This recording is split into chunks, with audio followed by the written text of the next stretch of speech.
Buenos días, estudiantes. Hoy, jueves 2 de septiembre del 2021, continuamos trabajando en la asignatura de estudios sociales. El tema que van a ver en este día es sobre los cambios significativos para la sociedad.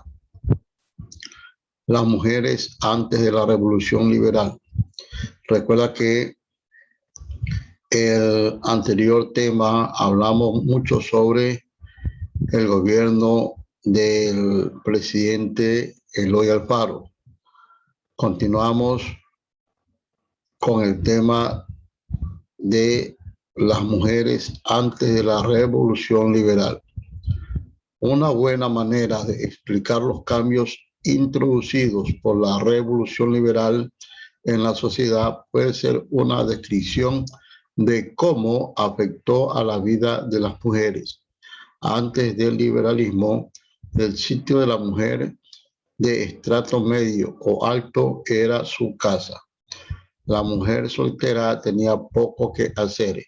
Las mujeres de estrato bajo, en cambio, habían trabajado siempre en su hogar, en los mercados o en la agricultura, ya que debían aportar con dinero a sus hogares, igual que los varones. Sin embargo, tampoco esto los beneficiaba, porque tenían doble carga, la casa y el trabajo.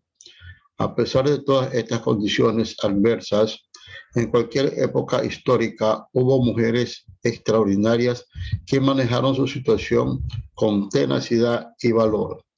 Esta forma de vida pasó desde la colonia de generación en generación. Las mujeres siempre fueron ubicadas, fueran hijas, madres, esposas, hermanas, en espacios privados, limitados y controlados, donde se les inculcaba y exigía sometimientos y obediencia sin tomar en cuenta sus necesidades. Con el liberalismo, las mujeres pudieron por primera vez asistir franca y libremente a un colegio a estudiar. Pensadores liberales como Montalvo creían que la mujer debía estudiar para prepararse, para atender mejor a su hogar y formar hijos laicos. Pero otros, como Juan de Dios Martínez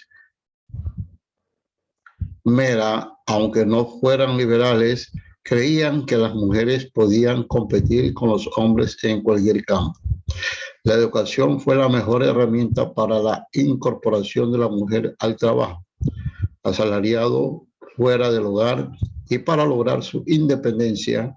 Su preparación garantizaba un buen desempeño en su trabajo y un sueldo que le hacía falta. Sin embargo, esta lucha se tuvo que enfrentar a la crítica y la oposición no solo de varones, sino también de mujeres que no estaban de acuerdo con las nuevas ideas.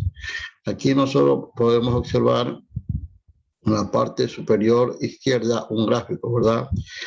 Dice, con la Revolución Liberal se hicieron visibles los roles de la mujer ecuatoriana en todos los ámbitos de la sociedad.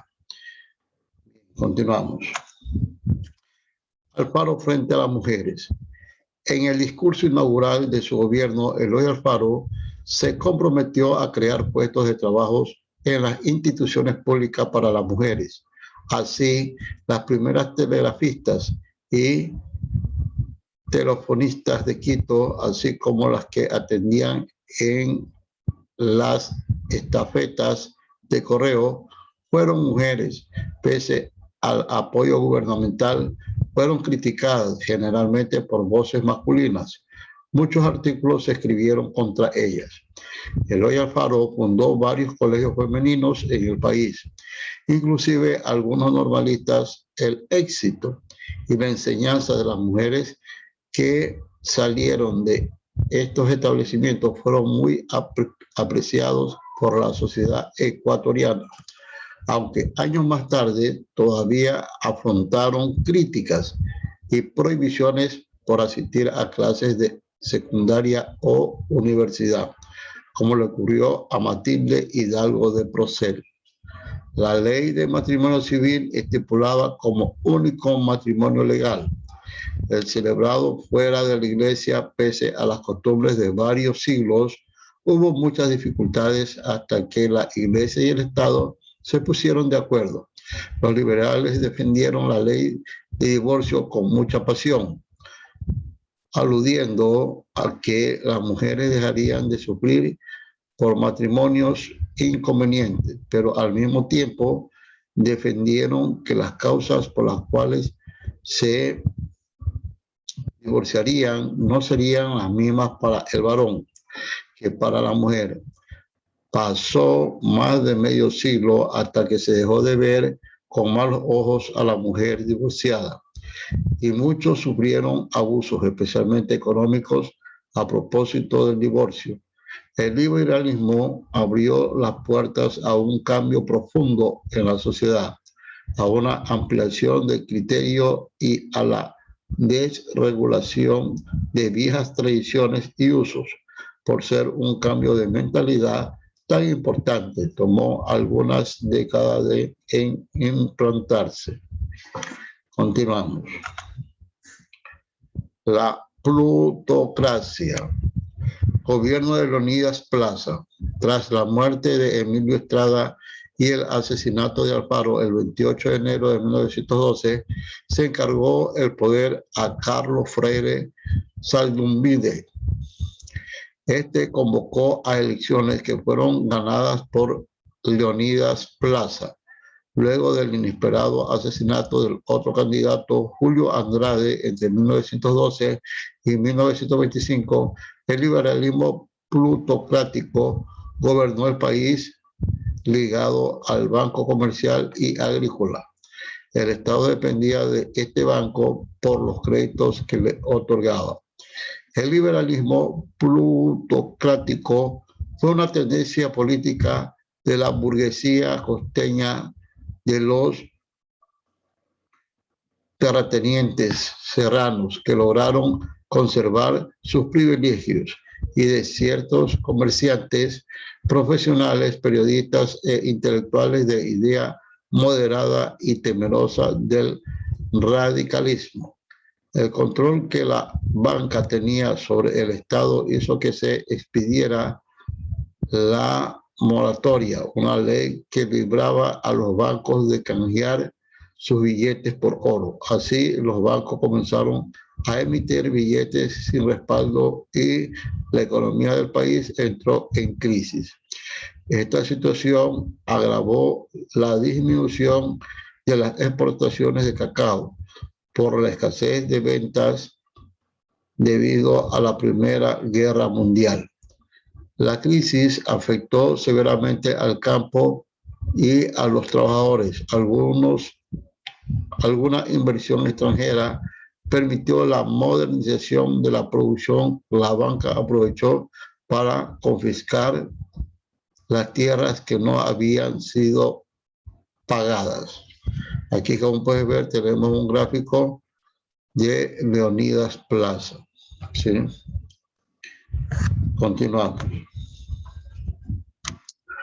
La oposición popular. En el segundo gobierno de Plaza, las montoneras entraron a la lucha encabezada por el coronel Carlos Concha en una guerra civil que causó muchas muertes en la región interandina. También hubo levantamientos indígenas. En los centros urbanos crecía la organización de artesanos y obreros. La huelga y los paros organizados dieron lugar a leyes favorables como la limitación de la jornada de trabajo y el descanso semanal obligatorio. Entre otras, la crisis de 1920 aumentó el malestar de los trabajadores, que unidos a grupos radicales se manifestaron con violencia en la sociedad y la política. Ahora vamos a conocer acerca de Vaquerizo Moreno, José Luis Tamayo y González Córdoba.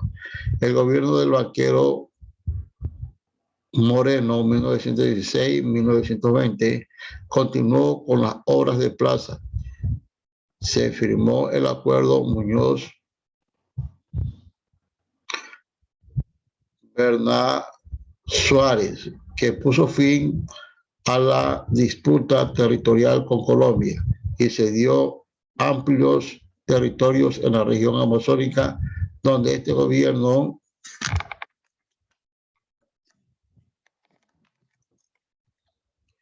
se suprimió la prisión por deuda, lo que dejó sin base legal al concertaje. Vamos ahora a hablar de José Luis Tamayo. En el año 1920 le sucedió en el mando José Luis Tamayo.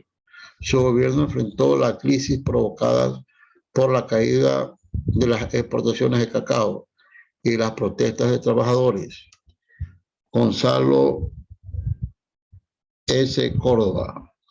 Córdoba ganó las elecciones del año 1924 con graves indicios de haber hecho fraude.